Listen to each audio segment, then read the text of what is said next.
Wiriwe neza, waramutse neza bitewe n'igihugu uherereyemo ku mugabane wose urimo. Ahangaha turagusuhuza tukwifuriza kugubwa neza ndetse no kugira ubuzima bwiza. Ahangaha wageze ni ngiyi ni channel izaza inyuzwaho amakuru ari update, amakuru yasohotse uwo munsi tuzaza tuyakugezaho gatanu ku kandi.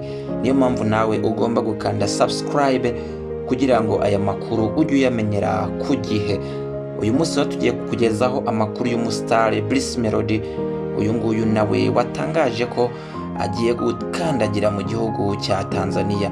Bruce Melody kuri iyi tariki 28 z'ukwezi kwa mbere uyu mwaka nibwo yafashe rutemikirere agera mu gihugu cya Tanzania. Uyu muhanzi akaba atangaza ko yagiye muri iki gihugu mu buryo bwo kugira ngo asasakaze cyangwa se akomeze kwamamaza umuziki we. N'indirimbo yise Pompo, iyi ngiyi yayikoranye n'umuhanzi Diamond Platinum wo muri iki gihugu cya Tanzania.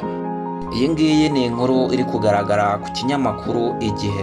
Iki kinyamakuru gitangaza ko Bruce Melody yahagurutse ku kibuga cy'indege i Kanombe kuri iyi tariki 28 z'ukwezi kwa mbere yerekeza muri iki gihugu cya Tanzania.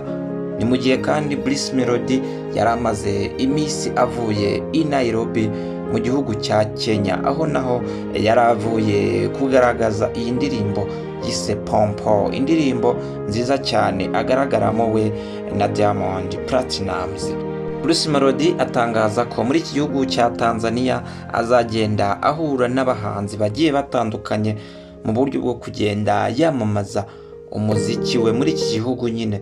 Bruce Melody kandi avuga ko nyuma yo kuva muri iki gihugu cya Tanzania azahita akomereza mu gihugu cya Uganda. Ahangaha naho ni mu buryo bwo kugira ngo agende asakaza umuziki we.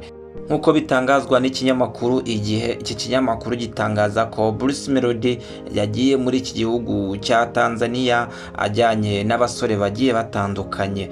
Ahangaha twavuga nk'umusore umaze kumenyekana cyane yitwa Mubi Cyane. Uyu nguyu ni umusore uzwi cyane mu gucunga umutekano wa Bruce Melody aho yabagiye hose. Bruce Melody kandi yajyanye n'uwitwa Amani Africa ndetse n'abandi bagiye batandukanye. Ngayo nguko rero dukomeje kukugezaho amakuru atandukanye, update zitandukanye muri showbiz nyarwanda.